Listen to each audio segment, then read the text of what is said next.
শ্রাবন্তীর পাশ দিয়ে যদি দেব কখনো হেঁটেও যায়, শ্রাবন্তী দেবের দিকে এক পলকও তাকিয়ে দেখে না। শুধু তাই নয়, অফ স্ক্রিনে কখনো দেখা হলে একে অপরের সাথে কথা বলা পর্যন্ত বন্ধ করে তারা। হ্যাঁ, এতটাই খারাপ সম্পর্ক দেব এবং শ্রাবন্তীর মধ্যে। কিন্তু জানেন কি, কেন দুজনের ভেতর এত খারাপ সম্পর্ক? পর্দায় দেব এবং শ্রাবন্তীর জুটি কার না ভালো লাগে। নায়ক নায়িকা হিসেবে এই দুজনের অভিনয় বেশ পছন্দ করেছে দর্শক। একের পর এক হিট সিনেমা উপহার দিয়েছেন দুজনেই।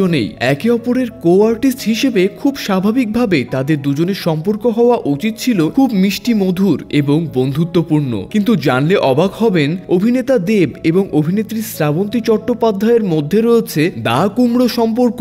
একে অপরের সাথে দেখা হলেও কথা পর্যন্ত বলে না দুজনে। আর এর পেছনেও রয়েছে বিশাল এক কারণ। মূলত পরাণ যায় জ্বলিয়ারে সিনেমাটির মুক্তির পরপরই অভিনেতা দেব এবং শুভশ্রী গাঙ্গুলির মধ্যে যে সম্পর্ক ছিল সেটা নষ্ট হতে শুরু করে। অন্যদিকে অভিনেতা শ্রাবন্তী ও শুভশ্রী একে অপরের বেস্ট ফ্রেন্ড এবং শ্রাবন্তী মনে করে শুভশ্রী এবং দেবের মধ্যে সম্পর্ক নষ্ট হওয়ার জন্য পুরোপুরিভাবে দেবই দায়ী। আর দেবের জন্যই শুভশ্রীর ক্যারিয়ারের 5টা বছর নষ্ট হয়েছে। আর এজন্যই তারপর থেকে দেবের সাথে কথা বলা পর্যন্ত বন্ধ করে দিয়েছিল এই অভিনেত্রী। এমনকি একই অনুষ্ঠানে দুজনে পাশাপাশি হেঁটে গেলেও একে অপরের সাথে কথা বলে না দুজনে। এই নিয়ে সামাজিক যোগাযোগ মাধ্যমে ক্ষোভ প্রকাশ করেছে অভিনেতা দেব। দেব জানিয়েছে শ্রাবন্তী তার খুব পছন্দের একজন আর্টিস্ট, কিন্তু শ্রাবন্তী তার সাথে এমন করা শুরুর দিকে বেশ কষ্ট পেত এই অভিনেতা। প্রচন্ড কষ্টের সাথেই এই কথাগুলো নিজের ভক্তদের সাথে শেয়ার করে নিয়েছিল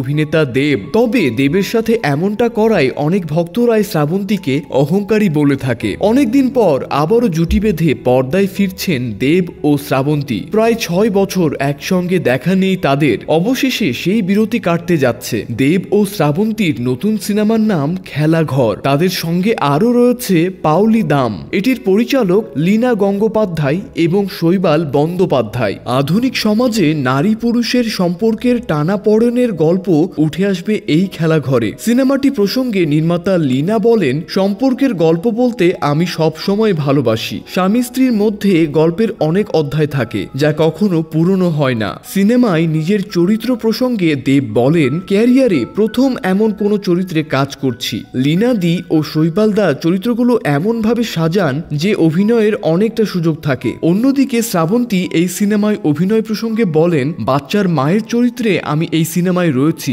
একদিকে মা, অন্যদিকে স্ত্রী হিসেবে চরিত্রের যে টানা পড়েন সেটি খুব সুন্দরভাবে তৈরি করেছেন লীনাদি ও শৈবালদা। আর অনেকদিন পর দেবের সঙ্গে কাজ করতে যাচ্ছি, এটিও ভালো সংবাদ। দীর্ঘদিনের অভিনয় জীবনে বাংলা সিনেমা প্রেমীদের একের পর এক সুপারহিট সিনেমা উপহার দিয়েছেন শ্রাবন্তী। আজ থেকে প্রায় 17 বছর আগে অর্থাৎ 2008 সালে শ্রাবন্তী অভিনীত এমনই একটি জনপ্রিয় সিনেমা ছিল ভালোবাসা ভালোবাসা। রবি কিনাগি পরিচালিত এই সিনেমায় কলেজ পড়ুয়া চরিত্রে শ্রাবন্তীর অভিনয় মন জয় করে নিয়েছিল দর্শকদের। শ্রাবন্তীর অভিনয়ের তুলনায় অনেক বেশি চর্চায় থাকেন তার ব্যক্তিগত জীবন নিয়ে। শ্রাবন্তীর কটা বিয়ে ভাঙলো, কিংবা বর্তমানে তিনি কার সাথে প্রেম করছেন, এমনই একাধিক বিষয় নিয়ে চলতে থাকে কাটাছেঁড়া। তবে নিন্দুকরা যাই বলুক না কেন, বরাবরই সব চর্চাকে ছাপিয়ে গিয়েছে বেশ কিছু জনপ্রিয় সিনেমায় শ্রাবন্তীর ফাটাফাটি অভিনয়। তো ভিউয়ার্স, শ্রাবন্তী এবং দেবের মধ্যে যে এতটা খারাপ সম্পর্ক রয়েছে সেটা জানতে পেরে আপনাদের কি অনুভূতি সেটা অবশ্যই কমেন্ট করে জানাতে ভুলবেন না কিন্তু।